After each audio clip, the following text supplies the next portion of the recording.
दोस्तों, मैं आप सभी को बता दूं, ये कहानी पूरी तरह काल्पनिक है। ये सिर्फ दर्शकों के मनोरंजन के लिए बनाई गई है। अगर आप हमारे SK noble love story channel पर नए हैं, तो वीडियो को भर भर लाइक और चैनल को सब्सक्राइब करना ना भूले। धन्यवाद। Episode 96, intense romance. Hi guys, कैसे हैं आप सब? उम्मीद है अच्छे होंगे। तो चलिए बिना देरी किए शुरू करते हैं कहानी का आज का एपिसोड। अथर्व काफी ज्यादा एग्रेसिव होकर मन्नत को किस कर रहा था।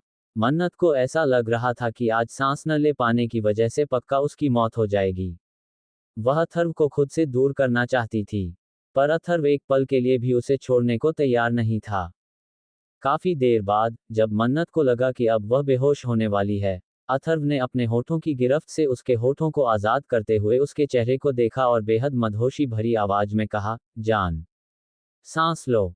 अथर्व गहरी गहरी सांस ले रहा था। मन्नत की हालत और भी ज्यादा खराब थी। ऐसा लग रहा था कि अगर एक पल और अथर्व उसे नहीं छोड़ता, तो वह पक्का बेहोश हो जाती। मन्नत ने गहरी गहरी सांस लेते हुए गुस्से से अटकती हुई आवाज में कहा, आप मुझे सांस लेने कहाँ देते हैं? कोई ऐसे किस करता है भला? क्या आप मुझे मारना चाहते हैं? मन्नत की बात सुनकर अथर्व ने उसके चेहरे को अपने हाथों में भरकर एक दिलकश मुस्कुराहट के साथ कहा, तुम्हारी मौत भी बिना मेरी इजाजत के तुम्हारे करीब नहीं आ सकती। और तुम्हें मैं मरने कैसे दे सकता हूँ? अभी तो मुझे तुम्हारे साथ बहुत कुछ करना है, बहुत कुछ।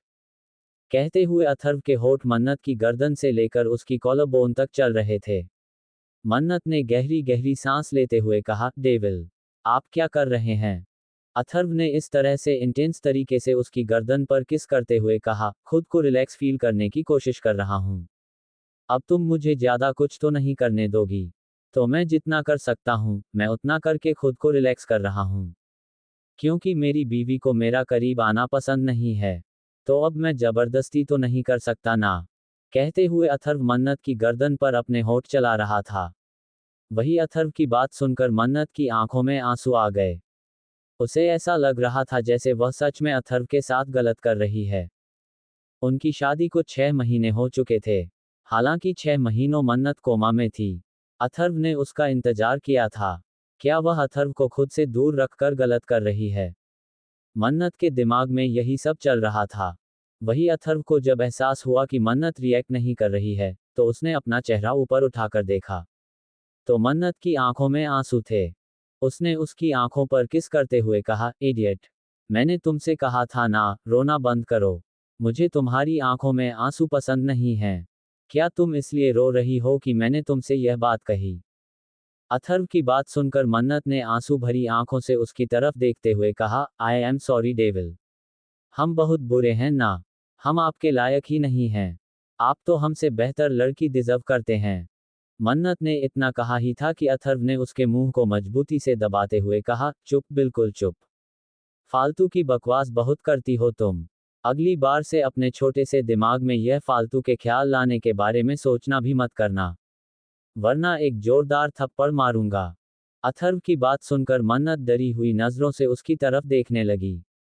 अथर्व ने उसके चेहरे के करीब आकर धीमी मगर मदहोशी भरी आवाज में कहा, इस दुनिया में अथर्व राठौर के लिए सिर्फ एक लड़की बनी है, सिर्फ एक। और वह है मन्नत अथर्व राठौर। अगर तुम मेरे लायक नहीं हो, तो दुनिया की कोई लड़की मेरे लायक नहीं है। अथर्व की बात सुनकर मन्नत के चेहरे का डर पल भर में गायब हो गया और उसके चेहरे पर एक सुकून भरी मुस्कुराहट आ गई। अथर्व चाहे कितना ही डोमिनेटिंग क्यों ना हो, उसके लिए मन्नत उसकी पूरी जन्नत थी, उसकी पूरी दुनिया थी।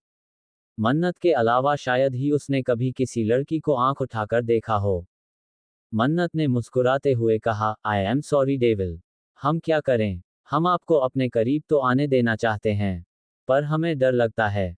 और हम नहीं चाहते कि हमारे डर की वजह से हमारी फर्स्ट नाइट खराब हो जाए। कहते हुए मन्नत के गाल गुलाबी हो गए। अथर्व ने उसके गुलाबी गालों को किस करते हुए कहा, तो तुम हमारी फर्स्ट नाइट के बारे में इतना सोचती हो?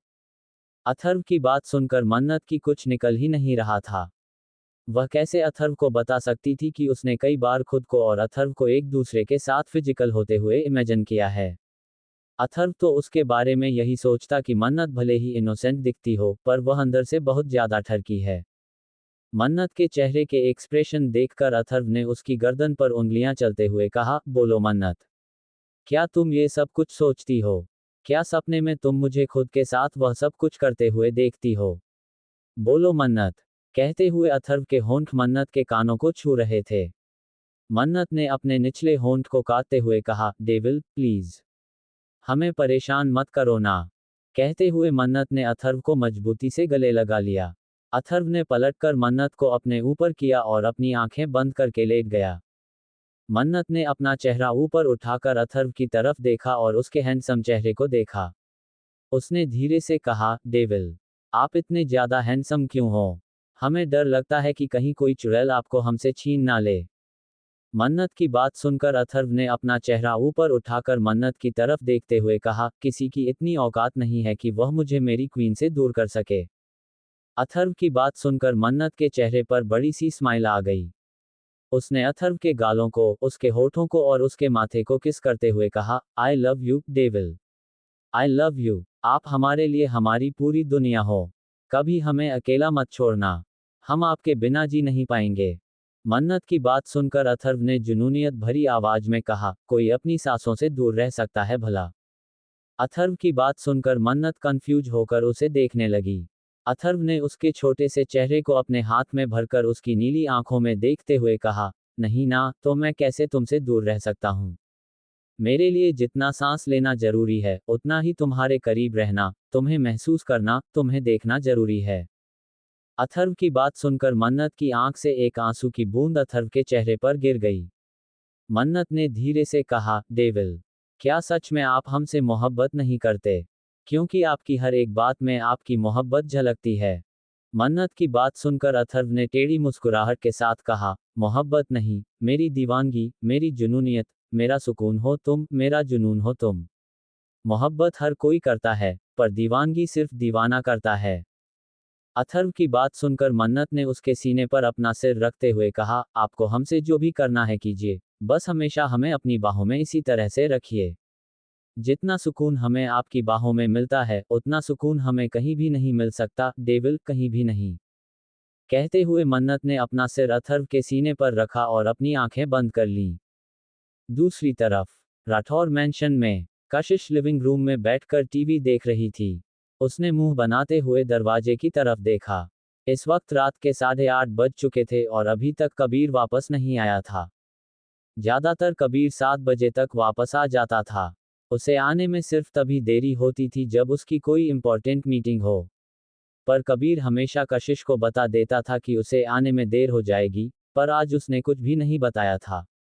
कशिश ने भी गुस्से में उसे कॉल नहीं किया था। अब कशिश को हद से ज्यादा गुस्सा आ रहा था। वह गुस्से से उठकर खड़ी हो गई और उसने दरवाजे की तरफ उंगली दिखाते हुए कहा, मिस्टर मॉन्स्टर, आप हमें इंतजार करवा रहे हो। इसकी सजा आपको मिलेगी। कशिश ने इतना कहा ही था कि दरवाजा खोलकर कबीर अंदर आया। उसने कशिश की तरफ देखकर बेहद दिलकश अंदाज से मुस्कुराते हुए कहा, मुझे क्या सजा मिलेगी मेरी क्वीन? कबीर की आवाज सुनकर कशिश की आंखें हैरानी से बड़ी हो गई।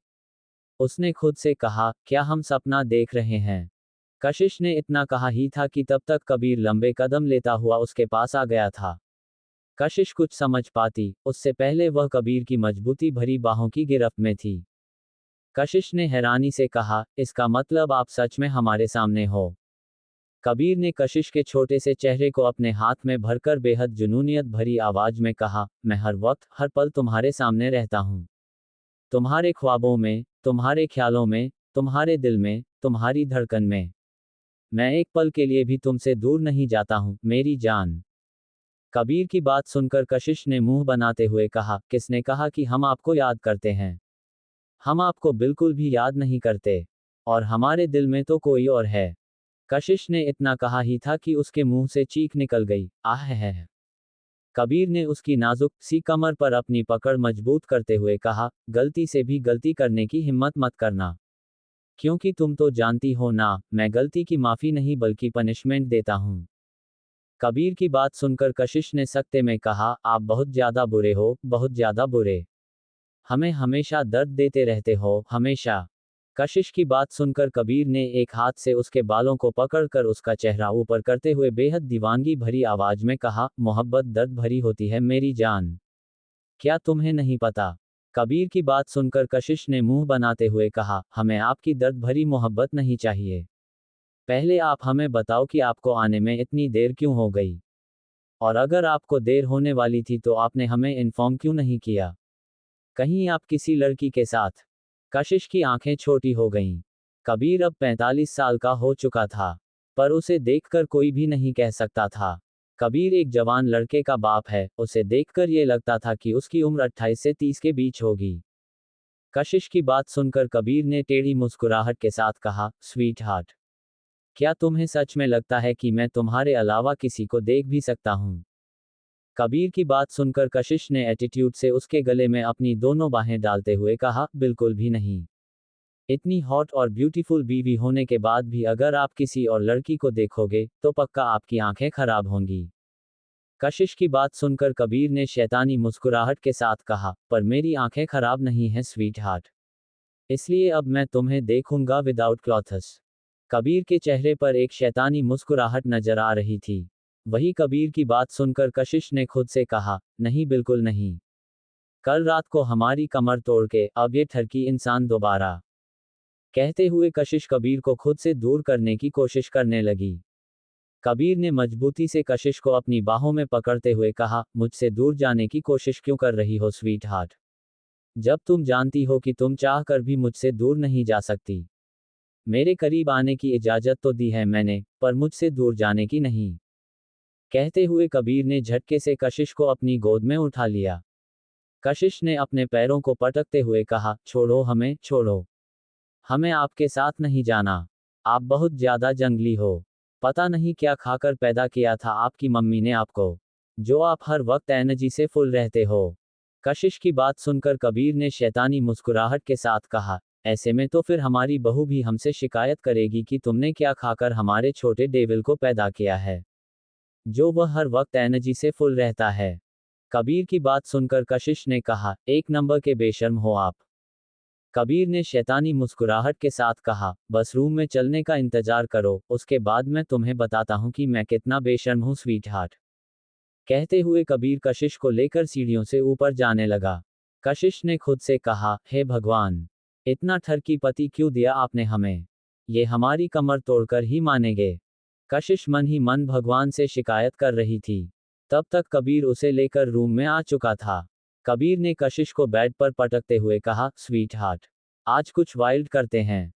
कहते हुए कबीर अपनी शर्ट के बटन खोलने लगा।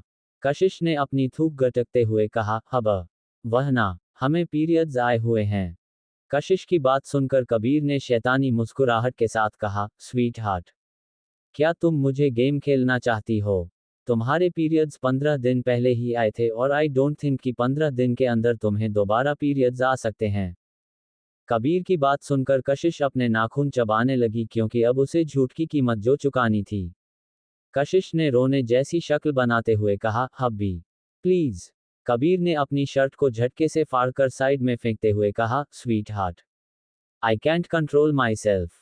कहते हुए कबीर कशिश के ऊपर कूद पड़ा। Episode 97, feel me inside your sweet heart. He guys, कैसे हैं आप सब? उम्मीद है अच्छे होंगे। तो चलिए बिना देरी किए शुरू करते हैं कहानी का आज का एपिसोड। कशिश ने चिल्लाते हुए कहा, मॉन्स्टर प्लीज नहीं।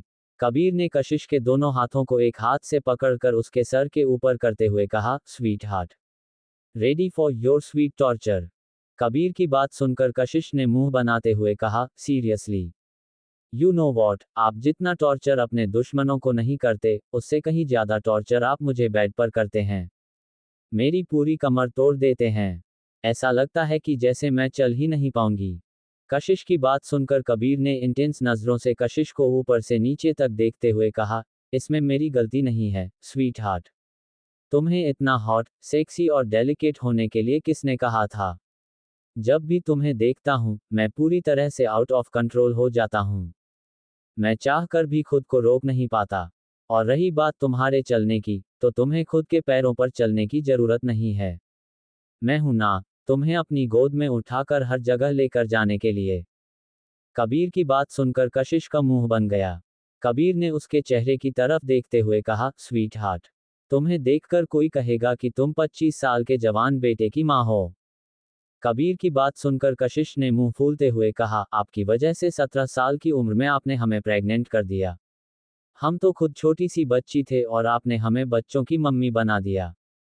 कशिश की बात सुनकर कबीर ने शैतानी मुस्कुराहट के साथ कहा, तो ठीक है स्वीट हार्ट, चलो फिर से तुम्हें बच्चे की मम्मी बना देता हूँ। कबीर की बात सुनकर कशिश ने हैरानी से कहा, आप पागल हो गए हैं कबीर। कशिश की बात को इग्नोर करके उसकी साड़ी को अलग करते हुए कबीर ने कहा, तुम्हारे प्यार में पूरी तरह से पागल हूँ स्वीट हार्ट। इतना कि तुम सोच भी नहीं सकती कि कितना ज्यादा पागल हूं मैं। कबीर कशिश की डेलिकेट बॉडी को ऊपर से नीचे तक देखने लगा। कबीर हमेशा कशिश को देखकर आउट ऑफ कंट्रोल हो जाता था और आज भी यही हो रहा था। उसने कशिश की नाजुक सी कमर पर अपनी उंगलियां चलाते हुए कहा, तुम रसमलाई से बनी हो स्वीट हार्ट।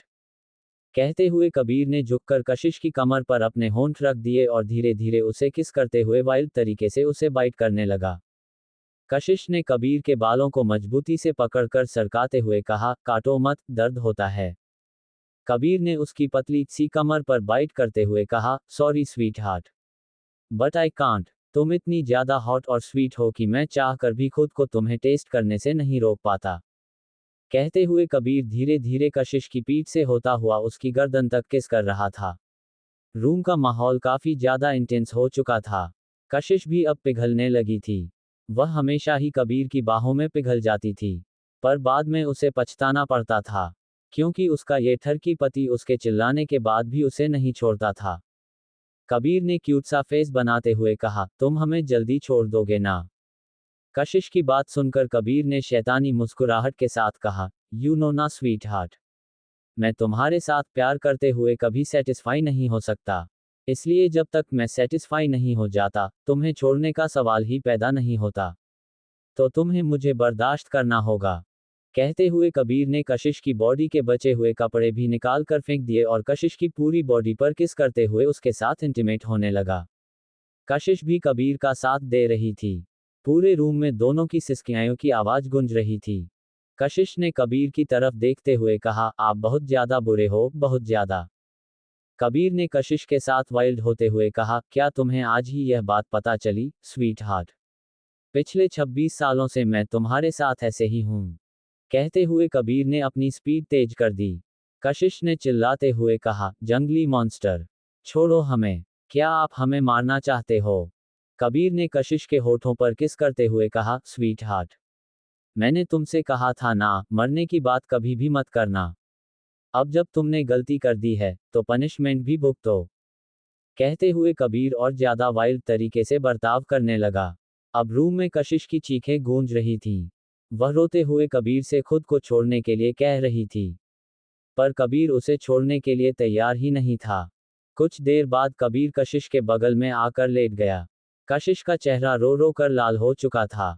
उसने रोते हुए कहा, I hate you, I really really hate you गंदे मॉन्स्टर। कहते हुए कशिश अपना चेहरा पिलो में छुपाकर रोने लगी। कबीर ने उसे अपनी बाहों में भरते हुए कहा, जब तुम जानती हो कि तुम मेरे गुस्से को बर्दाश्त नहीं कर सकती, तो गुस्सा दिलाती क्यों हो स्वीट हार्ट? कहते हुए कबीर धीरे धीरे कशिश की पीठ पर किस करने लगा। कशिश ने गुस्से से पलटकर कबीर को उंगली दिखाते हुए कहा, यू नो वॉट, आपको हर बात पर गुस्सा आता है। आप ज्वालामुखी हो और ज्वालामुखी जो हर वक्त, हर पल हम पर फटता रहता है। हमारी कमर कितना दर्द कर रही है। कहते हुए कशिश फिर से सिसकने लगी। कबीर ने उसके माथे पर किस करते हुए कहा, डोंट वरी स्वीट हार्ट, मैं हूं ना, मैं तुम्हारी कमर की मसाज कर देता हूं। कहते हुए कबीर उठकर खड़ा हो गया। उसने टेबल पर रखा हुआ ऑइंटमेंट उठाया और कशिश को ठीक से लिटाकर उसकी कमर पर मसाज करने लगा। कशिश रोते हुए चुपचाप कबीर को मसाज करने दे रही थी। कुछ देर बाद आराम मिलने की वजह से कशिश की आंख लग गई। कबीर ने कशिश को ठीक से लिटाकर उसके माथे पर किस करते हुए कहा, माय सिली स्वीट हार्ट। कहते हुए कबीर उसे अपनी बाहों में भरकर सो गया।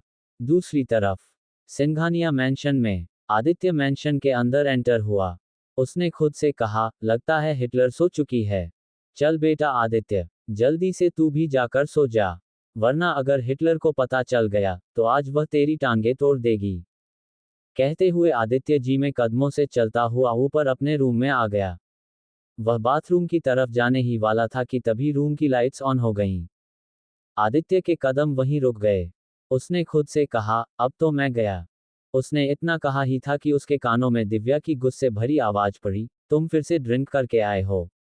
आदित्य ने धीरे से पलट कर देखा तो दिव्या इस वक्त सोफे पर किसी क्वीन की तरह बैठी हुई थी और उसे घूर रही थी। आदित्य ने मासूम सा फेस बनाकर अपनी मासूम सी आवाज में कहा, मैं क्यों ड्रिंक करूंगा? मेरे पास तुम हो ना, जान। तुम किसी जहरीले नशे से कम हो क्या? मुझे ड्रिंक का नशा चढ़ता ही नहीं है, क्योंकि मैं तो तुम्हारा नशा करता हूं ना। आदित्य की बात सुनकर दिव्या ने गुस्से से कहा, आज मैं आपको छोड़ूंगी नहीं। मैंने कहा था ना, ड्रिंक आपकी हेल्थ के लिए बिल्कुल भी ठीक नहीं है। फिर भी आप ड्रिंक करके आए हैं। कहते हुए दिव्या गुस्से से अपनी जगह से उठकर खड़ी हो गई। आदित्य किसी मासूम से बच्चे की तरह अपना चेहरा नीचे झुकाकर खड़ा था। दिव्या ने आदित्य के पास आकर उसे कॉलर से पकड़कर दांत पीसते हुए कहा, जो भी चीज करने के लिए मैं आपको मना करती हूँ, आपको वही चीज करने में बहुत मजा आता है ना। दिव्या की बात सुनकर आदित्य ने क्यूट सा फेस बनाते हुए कहा, जान, इतना गुस्सा क्यों कर रही हो? तुम गुस्से में और भी ज्यादा ब्यूटीफुल लगती हो और फिर मैं खुद को कंट्रोल नहीं कर पाता। फिर तुम मुझ पर गुस्सा करती हो। आदित्य की बात सुनकर दिव्या ने गुस्से से कहा, खबरदार जो मेरे पास आने के बारे में सोचा भी तो। आपकी पनिशमेंट यही है कि 1 महीने तक नहीं, 1 साल तक आप मुझे टच नहीं करोगे। दिव्या की बात सुनते ही आदित्य का नशा जैसे पल भर में गायब हो गया। उसने चिल्लाते हुए कहा, क्या? वह इतनी जोर से चिल्लाया था कि दिव्या को एक पल के लिए लगा कि वह बहरी हो जाएगी। अगले ही पल उसने खुद को संभालते हुए कहा, पागलों की तरह चिल्लाना बंद कीजिए। आदित्य ने झटके से दिव्या को कमर से पकड़कर अपने करीब खींचते हुए कहा, स्वीट हार्ट, मैंने बस थोड़ी सी ड्रिंक की है। वह भी उसका कबीर ने मुझे पिलाई है, वरना मैं ड्रिंक नहीं करता। तुम तो जानती हो ना, तुम इतनी छोटी सी बात के लिए मुझे इतनी बड़ी पनिशमेंट कैसे दे सकती हो? मैं तो तुमसे एक दिन के लिए भी दूर नहीं रह सकता। और तुम 1 साल की बात कर रही हो। क्या तुम अपने हैंडसम पति को मरते हुए देखना चाहती हो?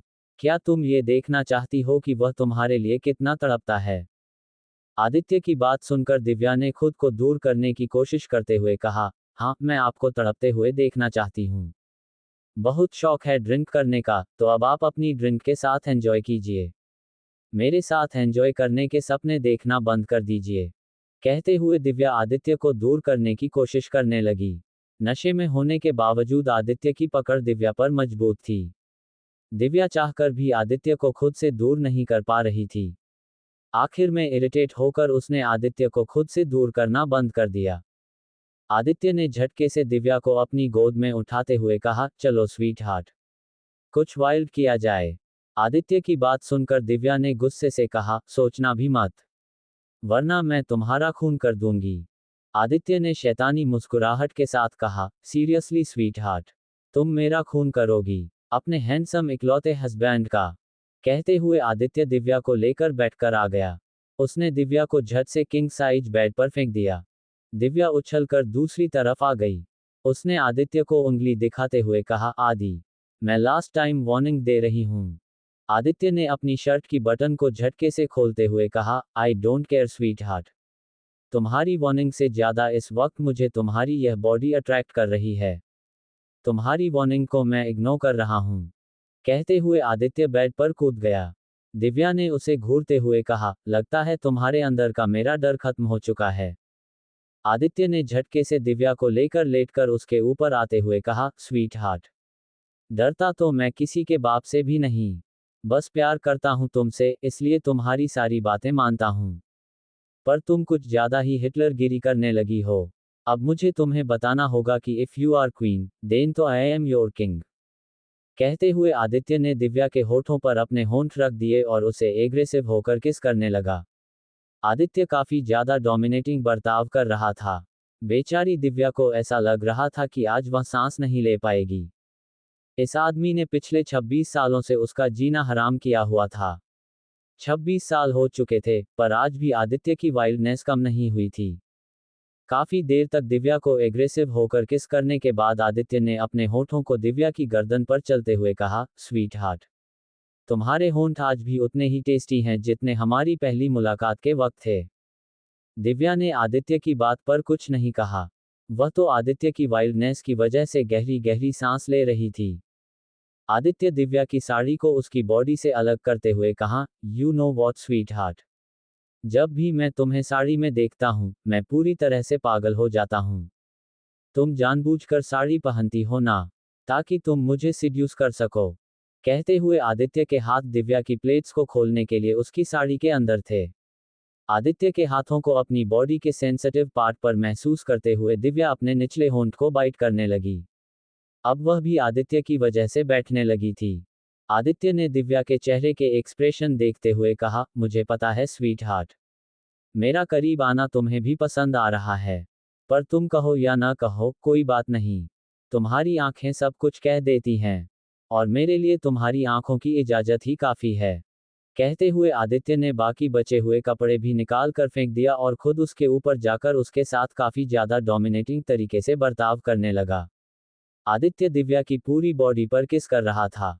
दिव्या आदित्य के लिए तड़प रही थी, पर आदित्य उसे तड़पा रहा था। दिव्या ने गहरी सांस लेते हुए कहा, तुम मुझे जानबूझकर टॉर्चर कर रहे हो ना। आदित्य ने शैतानी मुस्कुराहट के साथ कहा, हाँ स्वीट हार्ट, मैं तुम्हें जानबूझकर टॉर्चर कर रहा हूं। तुमने ही तो कहा था ना कि मेरे करीब नहीं आना है, तो अब तुम मेरे लिए इतनी डेस्परेट क्यों हो रही हो। आदित्य की बात सुनकर दिव्या ने गुस्से से कहा, आदि। दिव्या की बात सुनकर आदित्य ने शैतानी मुस्कुराहट के साथ कहा, don't worry sweet heart, just feel me inside. कहते हुए आदित्य दिव्या के अंदर समा गया। दिव्या के मुंह से हल्की सी चीख के साथ सिसकने की आवाज निकलने लगी। आदित्य ने दिव्या की तरफ देखते हुए कहा, आराम से स्वीट हार्ट। कहते हुए आदित्य उसके साथ काफी जेंटल तरीके से बर्ताव करने लगा। एपिसोड 98 अर्थव की हॉटनेस सिस्कियों का शोर। ही गाइज, कैसे हैं आप सब? उम्मीद है अच्छे होंगे। तो चलिए बिना देरी किए शुरू करते हैं कहानी का आज का एपिसोड। दिव्या ने गहरी सांस लेते हुए आदित्य से कहा, तुम मॉन्स्टर हो। ये सुनकर आदित्य ने शैतानी मुस्कान के साथ दिव्या की गर्दन पर अपने होंठ चलाते हुए कहा, तो तुम्हें पता होना चाहिए कि मॉन्स्टर कितने पावरफुल होते हैं जान। ये कहते हुए आदित्य दिव्या के साथ इंटेंस तरीके धीरे धीरे फिजिकल होने लगा। पूरे रूम में दिव्या की जोर से सिसकियां किया और आदित्य की तेज चलती सांसों की आवाज आ रही थी। काफी देर बाद, जब आदित्य को लगा कि अब दिव्या और वह बर्दाश्त नहीं कर पा रही हैं, वह दिव्या के बगल में आकर लेट गया। दिव्या ने गुस्से से आदित्य की तरफ देखा और अपना चेहरा फेर कर लेट गई। आदित्य ने पीछे से उसे अपनी बाहों में भरते हुए कहा, जान, गुस्सा क्यों कर रही हो? तुम जानती हो ना कि तुम्हारे करीब आने के बाद मैं अपने आप कंट्रोल खो देता हूं। और वैसे भी इतनी हॉट बीवी होने के बाद इंसान कैसे खुद को कंट्रोल कर सकता है। आदित्य की बात सुनकर दिव्या गुस्से से बोली, तुम्हारी बेटी की शादी हो चुकी है, पर तुम अभी तक नहीं सुधरे। एक नंबर के बेशर्म और ठरकी हो तुम। दिव्या की बात सुनकर आदित्य ने हंसते हुए कहा, बेटी की शादी हो गई है तो तुम चाहती हो कि मैं तुमसे दूर रहूं। भूलो मत स्वीट हार्ट, हमारी उम्र अभी भी रोमांस करने की है। ये सुनकर दिव्या ने गुस्से से कहा, बकवास मत करो और छोड़ो, सोने दो मुझे। तुम्हारी वजह से अब मैं सुबह उठ भी नहीं पाऊंगा।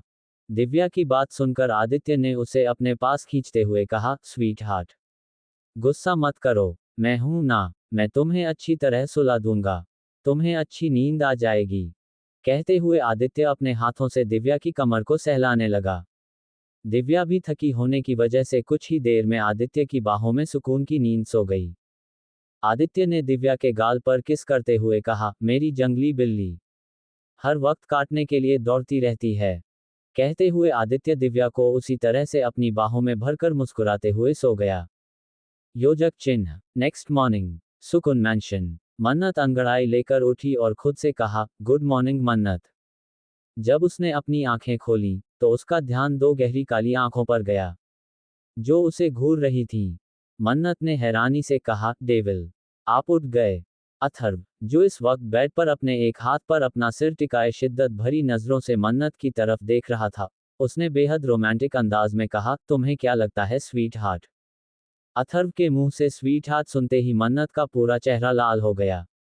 उसने धीरे से कहा, आप अगर उठ गए थे तो यहाँ पर क्या कर रहे हैं? क्या आप जिम नहीं गए? मन्नत का सवाल सुनकर अथर्व ने मन्नत को हाथ से पकड़कर अपने करीब खींचते हुए कहा, तुम इतनी खूबसूरत लग रही थी कि तुम्हें छोड़कर जाने का दिल नहीं किया, इसलिए मैं यहीं रहा। अथर्व की बात सुनकर मन्नत ने हैरानी से कहा, आप तो हमें हमेशा देखते हो, इसमें इतना नया क्या है? मन्नत की बात सुनकर अथर्व ने झटके से मन्नत को पलटकर अपने नीचे किया और उसके चेहरे को गहरे नजरों से देखते हुए कहा, तेरे इस चेहरे को हर पल अपनी आंखों, सांसों, दिल और दिमाग में बसा लेना चाहता हूँ। हर वक्त तुझे महसूस करना चाहता हूँ। मैं चाहता हूँ कि जब मेरी आंखें बंद हों तो मेरे सामने तेरा चेहरा हो, जब मेरी आंख खुले तो मेरे सामने तेरा चेहरा हो। मेरे लिए तेरा चेहरा दुनिया का सबसे हसीन चेहरा है। अथर्व के कहे ये चंद शब्द किसी के लिए भी रोमांटिक हो सकते थे, पर मन्नत के लिए उसकी कही ये बातें दिल को छू लेने वाली थीं। अथर्व भले ही एक्सेप्ट नहीं कर रहा था कि उसके दिल में मन्नत के लिए मोहब्बत है, पर उसकी बातों और एक्शन से कोई भी बता सकता था कि मन्नत उसके लिए उसकी पूरी दुनिया है। मन्नत ने आगे बढ़कर अथर्व के गले में अपनी दोनों बाहें डालते हुए कहा, आप इतने रोमांटिक कब से हो गए, डेविल? क्या आपने कहीं से ट्रेनिंग ली है? मन्नत का सवाल सुनकर अथर्व ने उसकी गर्दन पर अपनी उंगलियां फिराते हुए बेहद सिडक्टिव वॉइस में कहा, जब सामने तुम्हारे जैसी हॉट और ब्यूटीफुल वाइफ हो, रोमांटिक होने के लिए किसी वजह की जरूरत नहीं पड़ती, स्वीट हार्ट। इंसान अपने आप रोमांटिक बन जाता है। कहते हुए अथर्व ने धीरे से झुककर मन्नत के होठों को किस करते हुए कहा, गुड मॉर्निंग मेरी जान, मेरी जिंदगी की सनशाइन, मेरा सुकून, मेरा जुनून, मेरी दीवानगी। अथर्व की बात सुनकर मन्नत ने धीरे से मुस्कुराते हुए कहा, मोहब्बत भी कह दीजिए। मन्नत की बात सुनकर अथर्व ने उसके बालों को कान के पीछे करते हुए कहा, मैं मोहब्बत में यकीन नहीं करता मन्नत, और ना मुझे कभी किसी से मोहब्बत होगी। मेरे लिए तुम मेरी दीवानगी, मेरा जुनून, मेरा सुकून हो, यही काफी है। अथर्व की बात सुनकर मन्नत ने मुस्कुराते हुए कहा, ठीक है, अब उठिए, मुझे नहाने के लिए जाना है। मन्नत की बात सुनकर अथर्व ने शैतानी तरीके से मुस्कुराते हुए कहा, चलो आज हम साथ में नहाते हैं, पानी और टाइम दोनों की बचत हो जाएगी। अथर्व की बात सुनकर मन्नत ने अपने निचले होंठ को काटते हुए कहा, नहीं, हम अकेले नहाएंगे, आप जाए। मन्नत की बात को इग्नोर करते हुए अथर्व ने मन्नत को अपनी गोद में उठाया और उसे लेकर बाथरूम में आ गया। इससे पहले भी मन्नत अथर्व के साथ काफी बार नहा चुकी थी, पर अब उसे बहुत शर्म आ रही थी। उसने अथर्व की तरफ देखते हुए कहा, डेविल, प्लीज, नहीं, हम अकेले नहाएंगे, आप पहले नहा लीजिए, हम जा रहे हैं। कहते हुए मन्नत वहां से बाहर जाने ही वाली थी कि अथर्व ने झटके से उसका हाथ पकड़कर उसे अपने पास खींचते हुए कहा, मैंने कहा ना, हम साथ में नहाएंगे। क्या तुम मेरी बात को बीच में काट रही हो? कहते हुए अथर्व की आवाज थोड़ी सख्त थी। मन्नत ने डरते हुए कहा, पर डेविल, हम कैसे? अथर्व ने उसके चेहरे की तरफ देखते हुए कहा, आई एम योर हस्बैंड, और हम साथ में कुछ भी कर सकते हैं। अथर्व की बात सुनकर मन्नत का चेहरा नीचे झुक गया। अथर्व ने उसका चेहरा ऊपर उठाकर उसकी आंखों में आंखें डालकर कहा, मेरे सामने अपनी नजरें मत चुराना। औरत पैरों की जूती नहीं, सिर का ताज होती है और तुम मेरी क्वीन हो। तुम दुनिया में किसी के सामने नजरें नहीं झुकाओगी, हमेशा अपनी नजरें उठाकर बात करोगी। मेरी बात समझ आई मन्नत? अथर्व की बात सुनकर मन्नत की आंख से एक आंसू उसके गाल पर आ गया। अथर्व ने उसकी आंखों पर अपने होंठ रखते हुए कहा, हर छोटी बात पर गंगा जमुना बहाना जरूरी है क्या? अथर्व की बात सुनकर मन्नत ने रोते हुए कहा, आप क्यों इतने अच्छे हो? हम चाहकर भी आपसे प्यार करने से खुद को नहीं रोक पा रहे हैं। मन्नत की बात सुनकर अथर्व ने उसे अपनी बाहों में मजबूती से भरते हुए कहा, तो क्यों रोक रही हो खुद को? मन्नत ने मुंह बनाते हुए कहा, क्योंकि आप हमसे प्यार नहीं करते हैं। तो हमारा प्यार तो एक तरफा होगा ना? मन्नत की बात पर अथर्व ने उसके चेहरे को अपने हाथ में भरते हुए कहा, तुम्हारी मोहब्बत तो मेरी जुनूनियत है, मेरी दीवानगी टक्कर देगी मन्नत। अथर्व की बात सुनकर मन्नत बस उसकी आंखों में खो गई। अथर्व कभी उसकी नीली आंखों को देख रहा था। मन्नत ने आगे बढ़कर धीरे से अथर्व के होठों को अपने होठों से छूते हुए कहा, आपके पास हमें एक अजीब सा सुकून मिलता है, जिसे हम आपको एक्सप्लेन नहीं कर सकते। मन्नत की बात सुनकर अथर्व ने ट्रेड तरीके से मुस्कुराते हुए कहा, जरूरत भी नहीं है। अथर्व राठौर बिना तुम्हारे कुछ कहे तुम्हारे दिल, तुम्हारे दिमाग की सारी बातें जान लेता है। अब टाइम हो चुका है, इसलिए जल्दी चलो। कहते हुए अथर्व ने मन्नत को अपनी गोद में उठा लिया और उसे लेकर बाथटब के अंदर आकर बैठ गया। मन्नत अभी भी अपनी आंखों को मजबूती से बंद करके बैठी हुई थी। अथर्व की वार्निंग के बाद उसने अपना चेहरा नीचे नहीं झुकाया था, जिसे देखकर अथर्व ने धीरे से मुस्कुराते हुए कहा, हूँ गुड गर्ल। कहते हुए अथर्व ने मन्नत के पास आकर उसके कपड़े उसकी बॉडी से अलग करना शुरू कर दिया। जैसे जैसे अथर्व के हाथ मन्नत की बॉडी से टच कर रहे थे, मन्नत को ऐसा लग रहा था जैसे उसकी बॉडी में कट दौड़ रहा है। हालांकि ये पहली बार नहीं था जब अथर्व उसके इतने करीब था, पर आज मन्नत कुछ अजीब सा महसूस कर रही थी, जो उसने कभी भी नहीं किया था। कुछ ही देर में अथर्व और मन्नत बिना कपड़ों के बाथटब में एक दूसरे के साथ बैठे हुए थे। अथर्व मन्नत के बालों को अपने हाथों से वॉश कर रहा था।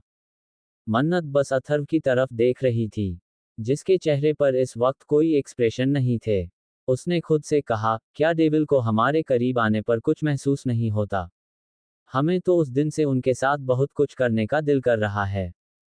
ये सब मन्नत ने अथर्व की मजबूत सीने की तरफ देखते हुए कहा, जिसे देखकर वह अपनी थूक घटक रही थी। इस वक्त उनकी आधी से ज्यादा बॉडी बाथटब के अंदर थी, जिस वजह से मन्नत बस अब उसकी मजबूत चेस्ट को ही देख पा रही थी, जिसे देखकर उसकी हालत खराब हो रही थी। वहीं अथर्व को देखकर ऐसा लग रहा था जैसे उसे किसी चीज से कोई फर्क ही ना पड़ रहा हो। वह बिल्कुल अपनी इमोशनलेस आंखों के साथ मन्नत की बॉडी को क्लीन कर रहा था, तो कभी उसके बालों को। तभी अथर्व ने मन्नत के लंबे बालों की तरफ देखते हुए कहा, इन्हें कभी काटना मत करना। कहते हुए अथर्व प्यार से मन्नत के बालों को निहारने लगा। मन्नत जानती थी कि अथर्व को उसके नाखून से लेकर उसके बाल, उसकी हर एक चीज से प्यार है। अथर्व ने कभी मन्नत को अपनी मर्जी से बदलने की कोशिश नहीं की थी। उसने कभी मन्नत को कुछ पहनने से रोका नहीं था। वह मन्नत को हर चीज करने देता था तब तक जब तक वह बर्दाश्त कर सकता था। और जब बात उसकी बर्दाश्त से बाहर हो जाए तो अथर्व का भयानक गुस्सा देखकर मन्नत की रूह तक कांप जाती थी। कुछ देर बाद अथर्व ने मन्नत के चेहरे की तरफ देखा, जो इंटेंस नजरों से उसकी चेस्ट को ही घूर रही थी। अथर्व ने शैतानी मुस्कुराहट के साथ कहा, तुम्हारे दिल में क्या चल रहा है, मन्नत? अथर्व की बात पर मन्नत ने कुछ नहीं कहा, क्योंकि उसका ध्यान तो अथर्व की बातों पर था ही नहीं। वह बस उसकी चेस्ट को घूर रही थी। अथर्व ने आगे बढ़कर मन्नत की नाजुक हाथों को अपनी चेस्ट पर रखते हुए कहा, क्या तुम्हें ये चाहिए? अथर्व की बात सुनकर अचानक से मन्नत जैसे होश में वापस आई। उसका पूरा चेहरा लाल हो चुका था। उसने शर्माते हुए अथर्व के सीने में अपना चेहरा छुपाते हुए कहा, आप इतने ज्यादा हॉट क्यों हो, डेविल? मन्नत की बात सुनकर अथर्व ने उसकी खुली पीठ पर अपनी उंगलियां चलाते हुए कहा, इसका जवाब मैं तुम्हें नहीं दे सकता, क्योंकि मुझे खुद भी नहीं पता कि मैं कैसा हूं।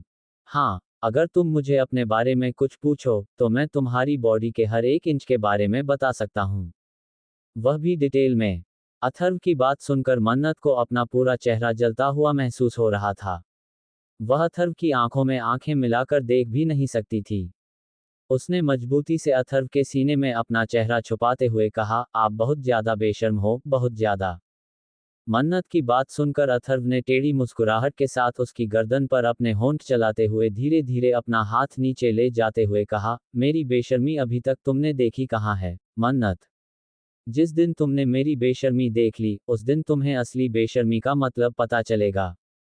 अथर्व की बात सुनकर मन्नत की हालत और भी ज्यादा खराब हो गई। वह अथर्व के हाथ को नीचे जाते हुए महसूस कर रही थी, जिससे मन्नत की सांसें गले में अटक गईं। उसने धीरे से कहा, डेविल, प्लीज नहीं। मन्नत की बात सुनकर अथर्व ने उसकी आंखों में देखते हुए कहा, तुम्हारी बॉडी को देखने का मुझे पूरा हक है, मन्नत। पर तुम्हें टेंशन लेने की जरूरत नहीं है। तुम्हारी मर्जी के बिना मैं लिमिट क्रॉस नहीं करूंगा। मन्नत ने अथर्व की आंखों में देखा।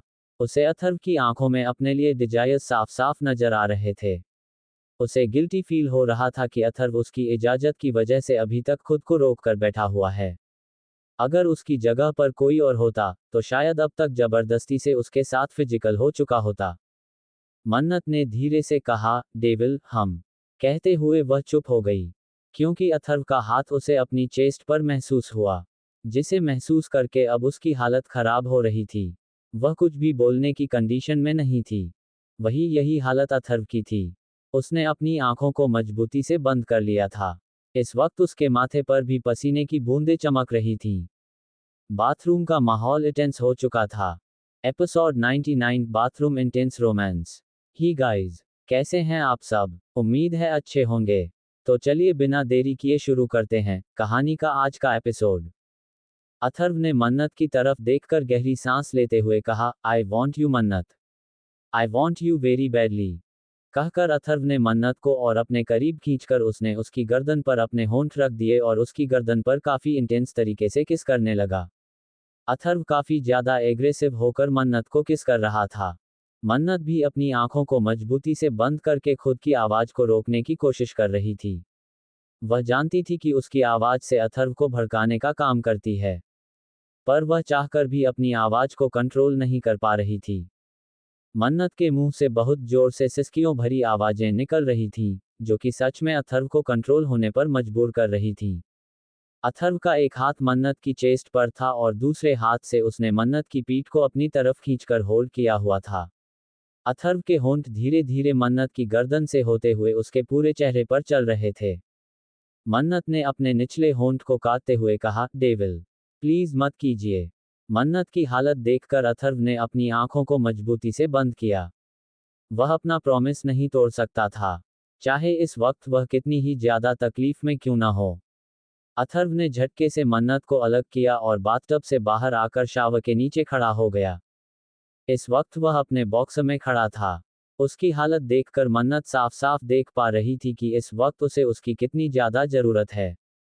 पर फिर भी उसकी एक बार कहने पर अथर्व उसे छोड़कर चला गया। मन्नत ने खुद की हालत की तरफ देखा। इस वक्त अथर्व ने उसके नीचे के इन कपड़ों को छोड़कर उसकी बॉडी के सारे कपड़े निकाल दिए थे। मन्नत ने खुद से कहा, आई एम सॉरी डेविल, पर हम आपको और तकलीफ में नहीं देख सकते। भले ही हम इसके लिए रेडी नहीं हैं, पर हम आपके लिए सब कुछ करेंगे। कहते हुए मन्नत भी बाथटब से उठकर खड़ी हो गई। उसे बहुत शर्म आ रही थी, क्योंकि इस वक्त उसकी चेस्ट विजिबल हो रही थी, पर अब उसे अथर्व को और तड़पाना नहीं था। मन्नत सीधा पीछे से जाकर अथर्व से लिपट गई। उसने अथर्व के खुले सीन पर अपने दोनों हाथ रखकर धीमी आवाज में कहा, आई एम सॉरी डेविल। हम बहुत सेल्फिश हैं। हम सिर्फ अपने बारे में सोचते हैं। पर अब ऐसा नहीं होगा। आप जो चाहे कर सकते हैं, हम आपको मना नहीं करेंगे। मन्नत की बात सुनकर अथर्व ने अपनी आंखों को मजबूती से बंद कर लिया। पहले से ही वह बहुत मुश्किल से खुद को कंट्रोल करके बैठा हुआ था और अब मन्नत का इस तरह से छूना और उसकी बातें उसका कंट्रोल खो रही थीं। अथर्व ने एक झटके से पलटकर मन्नत को बाथरूम की दीवार से सटा दिया और उसकी आंखों में आंखें डालकर देखते हुए कहा, मैंने कहा था ना, तुम मेरी क्वीन हो, मैं तुम्हें किसी के सामने झुकने की इजाजत नहीं देता। अपने किंग के सामने भी नहीं। कहते हुए अथर्व की सांसें तेज हो गई थीं। मन्नत ने अथर्व की तरफ देखते हुए कहा, हम आपके सामने झुक नहीं रहे हैं, बल्कि हम आपको खुद को सौंप रहे हैं। मन्नत की बात सुनकर अथर्व ने उसे ऊपर से नीचे तक देखते हुए कहा, तुम्हें क्या लगता है, मैं सिर्फ तुम्हारी बॉडी के लिए तुम्हारे साथ हूं? अगर मुझे तुम्हारी बॉडी चाहिए होती, तो मैं उसे कब का हासिल कर लेता। मुझे इस वक्त तुम्हारी जरूरत है, पर मैं खुद को संभाल सकता हूं। I am Atharv Rathore. अथर्व ने इतना कहा ही था कि मन्नत ने आगे बढ़कर उसके होठों पर अपने होंठ रख दिए। अथर्व, जो बहुत मुश्किल से खुद को शांत करके खड़ा था, मन्नत के होठों को अपने होठों पर महसूस करते ही खुद को कंट्रोल नहीं कर पाया। उसने मन्नत को दीवार से सटा दिया और एक हाथ से उसके दोनों हाथों को ऊपर करके काफी एग्रेसिव होकर उसके होठों पर किस करने लगा। अथर्व काफी ज्यादा एग्रेसिव हो चुका था। मन्नत को ऐसा लग रहा था जैसे अथर्व उसके होठों को चबाकर पूरी तरह से खा जाएगा। काफी देर तक अथर्व ने मन्नत के होठों को अपने होठों की गिरफ्त से आजाद नहीं किया। जब उसे लगा कि अब मन्नत को सांस लेने में कुछ ज्यादा ही दिक्कत हो रही है, अथर्व ने अपने होठों को मन्नत की गर्दन पर चलाते हुए कहा, क्यों मुझे उकसा रही हो, स्वीट हार्ट। कहते हुए अथर्व धीरे धीरे उसकी कॉलर बोन पर किस करने लगा। अथर्व के होठ जैसे जैसे नीचे आ रहे थे, मन्नत की सांसें ऊपर नीचे हो रही थीं। उसने खुद को रेडी तो कर लिया था, पर अब उसकी हालत खराब हो चुकी थी। अथर्व ने मन्नत की कॉलर बोन पर अपने होंठ रख कर अपना चेहरा ऊपर करते हुए कहा, जब तुम्हारा दिल इसकी इजाजत दे तभी मेरे पास आना। कहते हुए अथर्व ने मन्नत के माथे पर किस किया और उससे दूर हो गया। मन्नत ने हारते मानते हुए कहा, डेविल। अथर्व ने मन्नत की तरफ देखते हुए कहा, बाहर जाओ। अथर्व की बात सुनकर मन्नत ने उसकी तरफ अपने कदम बढ़ाते हुए कहा, हम नहीं जाएंगे। आपको हमारी जरूरत है। मन्नत की बात सुनकर अथर्व ने दीवार पर अपना हाथ मारते हुए कहा, इडियट। तुम मेरी जरूरत नहीं, मेरी जिंदगी हो। मैंने कहा, बाहर जाओ। अथर्व इतनी जोर से चिल्लाया था कि मन्नत अपनी बॉडी पर जल्दी से एक टॉवेल लपेटकर बाथरूम से बाहर भाग गई। मन्नत के जाते ही अथर्व ने ठंडे पानी का शावर ऑन किया और खुद को कंट्रोल करने की कोशिश करने लगा। इस वक्त सच में उसका खुद को कंट्रोल करना बहुत मुश्किल था, पर उसके लिए मन्नत उसकी जरूरत नहीं, उसकी जिंदगी थी। वह अपनी मन्नत को अपने सामने भी झुकते हुए नहीं देख सकता था। वहीं बाथरूम से बाहर आने के बाद मन्नत के होठों पर एक प्यारी सी स्माइल थी। उसने मिरर में खुद की हालत देखी। उसकी गर्दन पर और गले पर लव बाइट के निशान थे, पर वह निशान उसकी गर्दन से नीचे नहीं गए थे। अथर्व ने अपनी बात को कायम रखा था। उसके इजाजत देने के बावजूद भी अथर्व ने अपनी लिमिट क्रॉस नहीं की थी। मन्नत ने अपने मिरर में खुद को देखते हुए कहा, हम कितने ज्यादा लकी हैं। हमें दुनिया के सबसे बेस्ट हस्बैंड मिले हैं। Devil, I love you so much. हर पल, हर वक्त आपके प्यार में हम और भी ज्यादा गिरते जा रहे हैं। पता नहीं इसका अंजाम क्या होगा।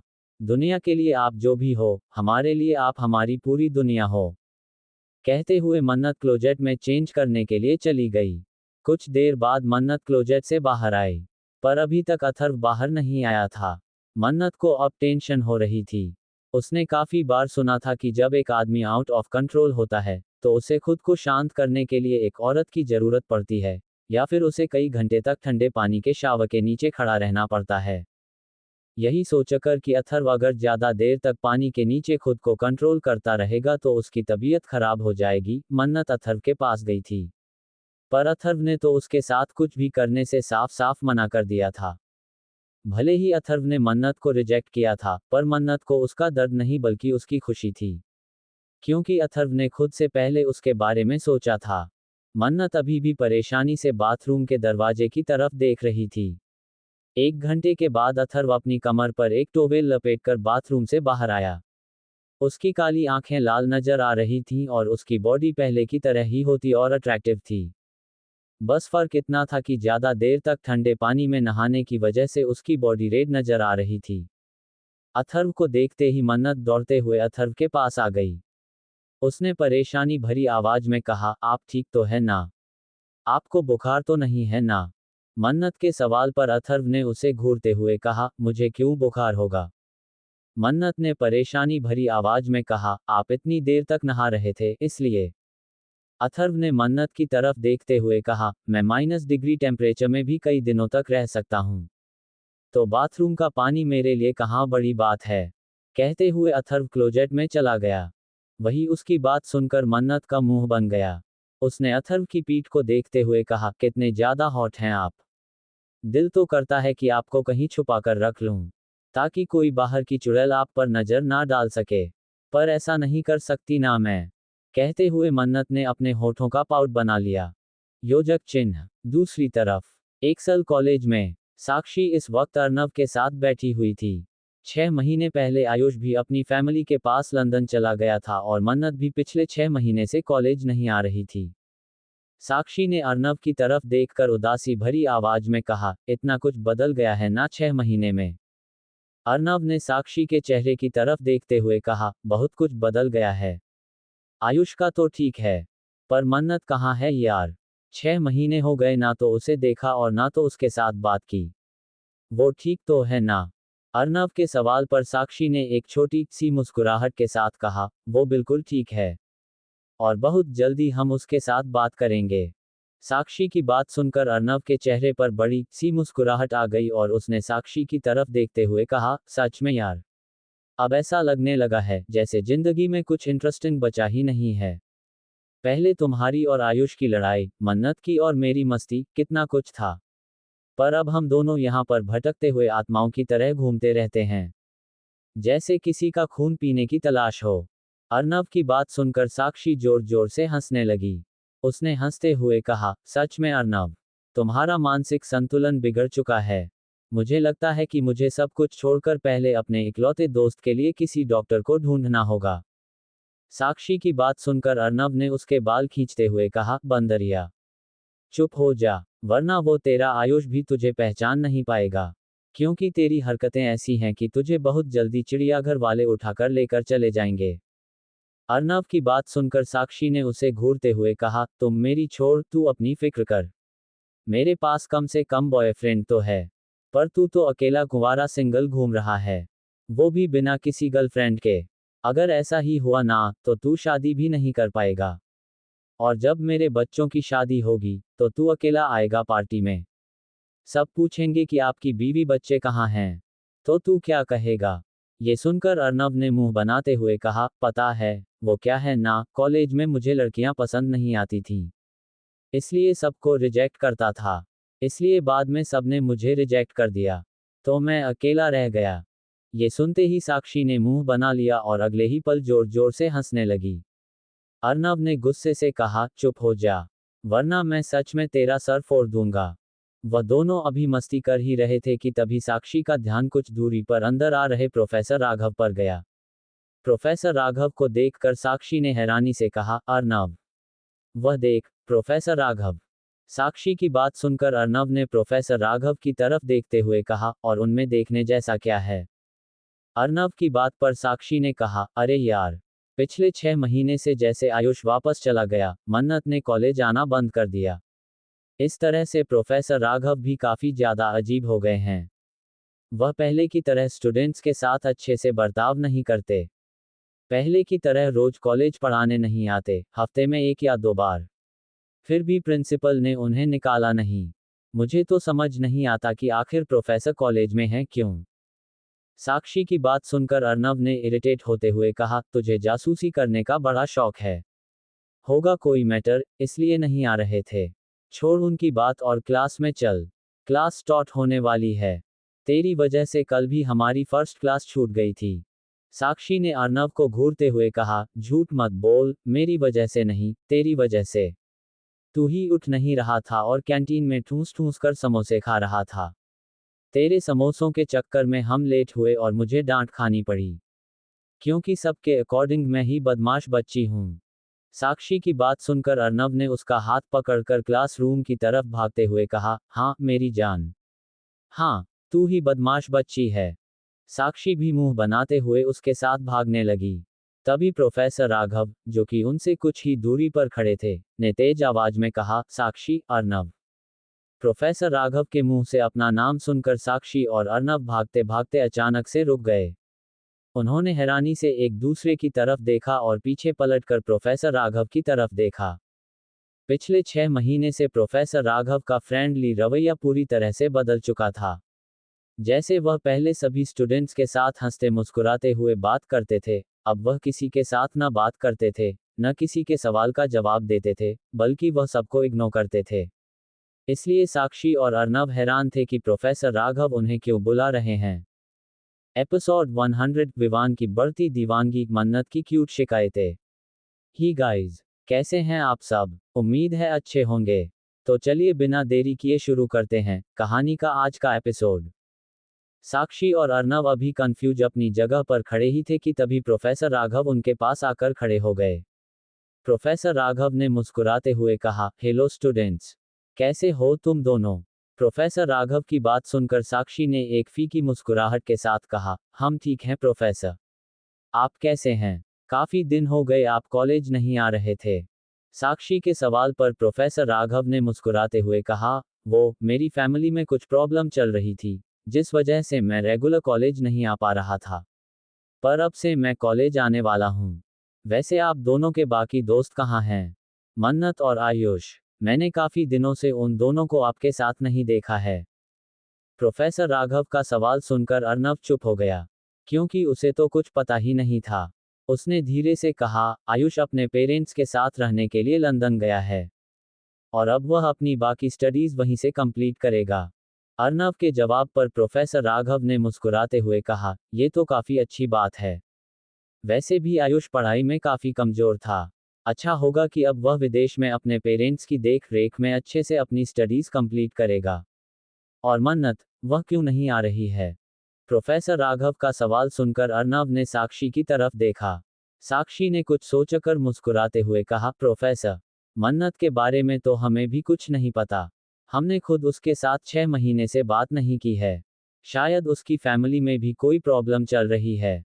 साक्षी का जवाब सुनकर प्रोफेसर राघव के चेहरे पर थोड़ा गुस्सा नजर आने लगा, पर उन्होंने खुद को कंट्रोल करते हुए कहा, ओके, अब तुम दोनों क्लास में जाओ, वरना लेक्चर छूट जाएगा। प्रोफेसर राघव की बात सुनकर साक्षी ने अपना सर हिलाया और अर्नव का हाथ पकड़कर वहां से भागते हुए चली गई। प्रोफेसर राघव ने गुस्से से कहा, मैं अच्छे से जानता हूं कि तुम्हें सब कुछ पता है, और तुम्हारे मुंह से सच कैसे निकलवाना है ये भी मैं अच्छे से जानता हूं, साक्षी सिंह।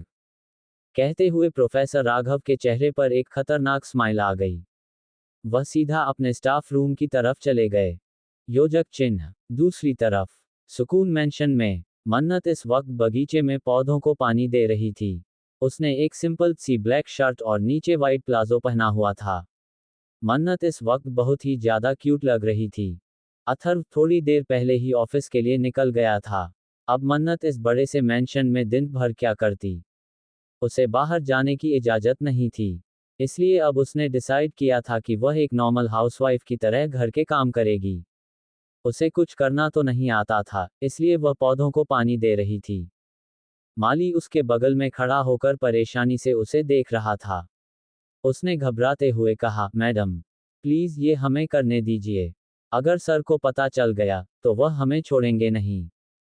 माली की बात सुनकर मन्नत ने पलटकर मुस्कुराते हुए कहा, मालिक काका, आपको डरने की जरूरत नहीं है। हम डेविल से बात कर लेंगे। वो कुछ नहीं कहेंगे। हमें पानी डालने दो ना। हमें मजा आ रहा है। मन्नत की बात सुनकर माली ने कुछ नहीं कहा। कुछ देर बाद मन्नत ने पूरे पौधों को पानी डाल दिया था। उसके कपड़ों पर भी मिट्टी लग चुकी थी और वह भी काफी हद तक गीली हो चुकी थी। माली ने घबराते हुए कहा, मैडम, आप जाकर कपड़े चेंज कर लीजिए, वरना आपको सर्दी लग जाएगी। माली के चेहरे की घबराहट देखकर मन्नत हंसते हुए ऊपर अपने रूम में चली गई। रूम में आते ही उसे एहसास हुआ कि वह मिट्टी से सने पैरों से अपने रूम में आए है। ये देखते ही उसने खुद से कहा, मन्नत, तू कितनी बड़ी इडियट है। डेविल ने अगर देख लिया कि हमने उनका रूम गंदा कर दिया है, तो वह पक्का हमें छत से नीचे फेंक देंगे। नहीं, नहीं, हमें अभी नहीं मरना है। अभी तो हमें हमारे डेविल के साथ अपनी जिंदगी जीनी है। कुछ करना, कुछ कर। कहते हुए मन्नत जल्दी से अपने रूम से बाहर आ गई। उसने देखा तो लिविंग रूम में इस वक्त 3 फीमेल सर्वेंट लिविंग रूम को साफ कर रही थीं। मन्नत लिविंग रूम से होती हुई यहां तक अपने पैरों की छाप छोड़ते हुए आई थी। उसने खुद से कहा, हम कितने नालायक हैं। सोचते हुए मन्नत ने तेज आवाज में कहा, आंटी, सुनिए। मन्नत की आवाज सुनकर सर्वेंट ने अपना चेहरा ऊपर उठकर उसकी तरफ देखते हुए कहा, जी मैडम। मन्नत ने कहा, आप जल्दी से प्लीज हमारे रूम को साफ कर दीजिए। मन्नत की बात सुनकर एक फीमेल सर्वेंट ने कहा, मैडम, हम अभी जाते हैं। सर्वेंट की बात सुनकर मन्नत ने सुकून की सांस ली और जल्दी से अंदर आ गई। उसने अपने रूम की तरफ देखा और दौड़ते हुए बाथरूम के अंदर घुस गई। मन्नत बाथरूम में अच्छे से खुद को साफ करते हुए नहा रही थी। तभी उसे सुबह जो कुछ भी बाथरूम में हुआ, सब कुछ याद आ रहा था। मन्नत ने खुद से कहा, डेविल कितने ज्यादा हैंडसम है ना, और कितने साथ रोमांटिक भी। जब वह और हम एक दूसरे के साथ रोमांस करेंगे तो कैसा लगेगा। सोचते हुए मन्नत को अपने पेट में अजीब सी गुदगुदी महसूस होने लगी। कुछ देर बाद वह नहाकर बाहर आई, तब तक उसका रूम क्लीन हो चुका था। उसने गहरी सांस लेते हुए कहा, अच्छा हुआ घर में सर्वेंट हैं, वरना हम तो पक्का पागल हो जाते। कहते हुए मन्नत सोचने लगी कि अब उसे क्या करना चाहिए।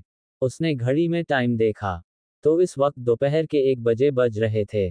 उसने ब्रेकफास्ट थोड़ा देर से किया था, इसलिए उसे अभी तक भूख नहीं लगी थी। कुछ सोचकर मन्नत ने जल्दी से टेबल पर रखा हुआ अपना मोबाइल उठा लिया। उसके मोबाइल में सिर्फ अथर्व का नंबर था और दिव्या, आदित्य, कशिश और कबीर का। मन्नत ने जल्दी से अथर्व का नंबर डायल कर दिया। 2 रिंग के बाद दूसरी तरफ से अथर्व ने कॉल उठाते हुए कहा, वॉट हैपन स्वीट हार्ट? तुम्हें मेरी इतनी जल्दी याद आ गई? अगर तुम चाहती हो तो मैं वापस आ सकता हूँ। हम एक दूसरे के साथ टाइम स्पेंड कर सकते हैं। अथर्व की बात सुनकर मन्नत ने मुंह बनाते हुए कहा, आप बहुत बुरे हैं।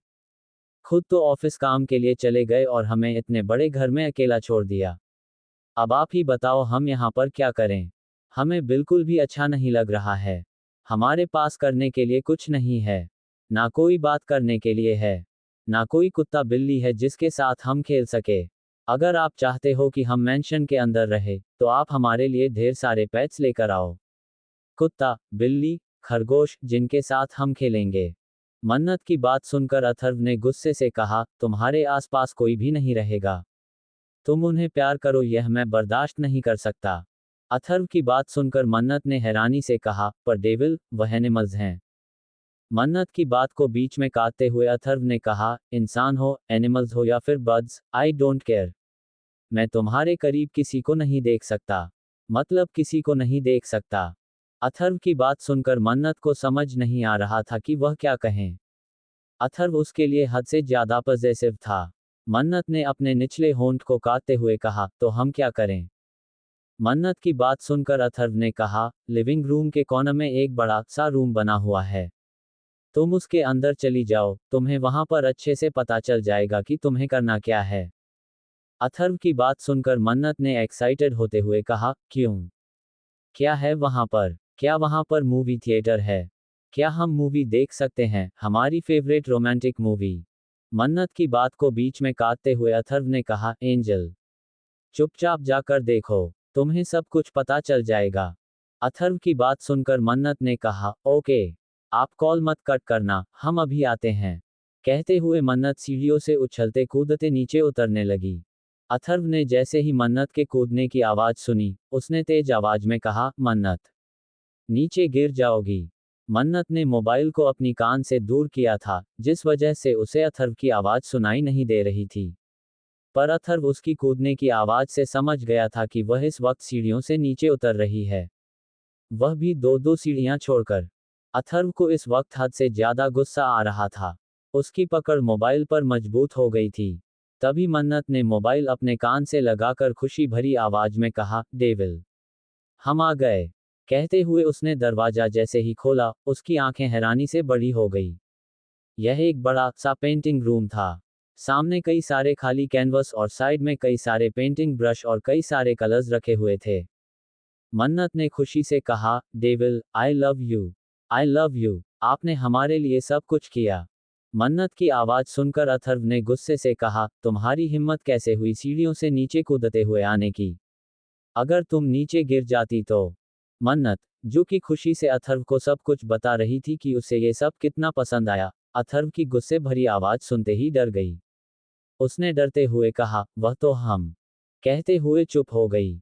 उसे याद आया कि कैसे मोबाइल को स्पीकर पर करके वह बंदरों की तरह सीढ़ियों से उछलते उछलते नीचे आई थी। गुस्से से अथर्व ने कहा, मैंने कुछ पूछा है, तुम्हारी हिम्मत कैसे हुई इस तरह से नीचे जाने की? अगली बार अगर तुमने ऐसा कुछ किया, तो मैं तुम्हें ऐसी पनिशमेंट दूंगा कि इसके बाद तुम ऐसा कुछ नहीं कर सकोगी। मन्नत ने मासूमियत से कहा, आई एम सॉरी डेविल। हम अगली बार से ऐसा कुछ नहीं करेंगे। पक्का वाला प्रॉमिस। मन्नत की बात पर अथर्व ने शांति से कहा, ओके, मुझे बताओ कि तुम्हें ये रूम कैसा लगा? मैंने इसे तुम्हारे लिए डेकोरेट किया है। अब तुम जिसकी चाहो, उसकी पेंटिंग बना सकती हो। पर याद रखना, किसी लड़के की मत बनाना। मन्नत ने जैसे ही अथर्व की बात सुनी, उसने मुस्कुराते हुए कहा, बनाएंगे ना हम किसी लड़के की, और वह भी बहुत हैंडसम लड़के की। मन्नत की बात सुनकर अथर्व ने गुस्से से कहा, मन्नत। मन्नत ने मुस्कुराते हुए कहा, हम अपने हैंडसम से पतिदेव की फोटो बनाएंगे। कितने खूबसूरत हैं ना हमारे पतिदेव। Sorry, sorry, handsome. खूबसूरत लड़कियां होती हैं। हमारे डेविल तो हद से ज्यादा हैंडसम हैं। हम उनकी पेंटिंग बनाएंगे। मन्नत की बात सुनकर अथर्व, जो कि मीटिंग रूम में बैठकर मन्नत से बातें कर रहा था, उसके होठों के कोने टेढ़े हो गए। मीटिंग रूम में मौजूद बाकी लोग तो अथर्व को ऐसे देख रहे थे, जैसे वह किसी सदमे में चले गए हों।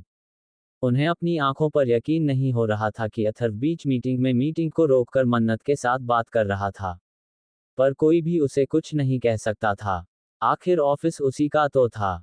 काफी देर तक मन्नत से बात करने के बाद अथर्व ने कॉल कट किया और अपने सामने बैठे लोगों को घूरते हुए कहा, अगर मुझे घूरना हो गया हो तो मीटिंग स्टार्ट करो। अथर्व के इतना कहते ही सभी शेयरहोल्डर्स ने दोबारा मीटिंग स्टार्ट कर दी। दूसरी तरफ खुराना कॉर्पोरेशन में विवान इस वक्त अपने केबिन में बैठा हुआ था। उसके चेहरे पर इस वक्त बहुत ही ज्यादा सीरियस एक्सप्रेशन नजर आ रहे थे। विवान के हाथ में एक खूबसूरत सी लड़की की तस्वीर थी। उसने उस तस्वीर पर हाथ फेरते हुए कहा, तुम कहाँ चली गई हो? 6 महीने हो गए, मैंने तुम्हें एक नज़र भी नहीं देखा। तुम ऐसे कैसे मुझसे दूर जा सकती हो? मेरा चैन, मेरा सुकून, सब कुछ छीन चुकी हो तुम। मैं तुम्हें खुद से दूर नहीं जाने दूंगा, चाहे कुछ भी क्यों ना हो जाए, मन्नत। कहते हुए विवान ने वह लड़की, जो कि कोई और नहीं मन्नत थी, उसकी तस्वीर को चूम लिया। तभी केबिन का दरवाजा खोलकर एक शख्स अंदर आया। विवान ने अपना चेहरा ऊपर उठाकर देखा तो सामने खड़ा शख्स एक प्राइवेट डिटेक्टिव था। विवान ने चिल्लाते हुए कहा, कुछ पता चला? विवान की आवाज सुनकर प्राइवेट डिटेक्टिव ने घबराते हुए कहा, हम कोशिश कर रहे हैं। उसने इतना कहा ही था कि विवान ने गुस्से से टेबल पर रखा हुआ पेपरवेट उठाकर डिटेक्टिव पर फेंक दिया। डिटेक्टिव खुद को संभाल नहीं पाया और वह पेपरवेट सीधा उसके सर से लगा। उसके मुंह से एक चीख निकल गई और वह वहीं पर घुटनों के बल बैठ गया। विवान ने चिल्लाते हुए कहा, 6 महीने से मैं यही सुन रहा हूं कि तुम उसका पता लगा रहे हो। आज तक तुम्हें उसके बारे में कुछ भी पता क्यों नहीं चला? पिछले 6 महीने से मैं चैन से सो नहीं पा रहा हूं। हर पल, हर वक्त मेरे दिमाग में सिर्फ मेरी जान, मेरी मन्नत आती है। मुझे मेरी मन्नत चाहिए, किसी भी कीमत पर चाहिए। कहते हुए विवान गुस्से से अपने केबिन का सामान तोड़ने लगा। वहीं प्राइवेट डिटेक्टिव अपनी आंखों को मजबूती से बंद करके अपने सर को पकड़कर बैठा हुआ था। उसके माथे से अभी भी खून निकल रहा था, पर विवान को तो कोई फर्क नहीं पड़ रहा था। उसे देखकर ऐसा लग रहा था जैसे वह पूरी तरह से मन्नत के प्यार में दीवाना हो चुका है।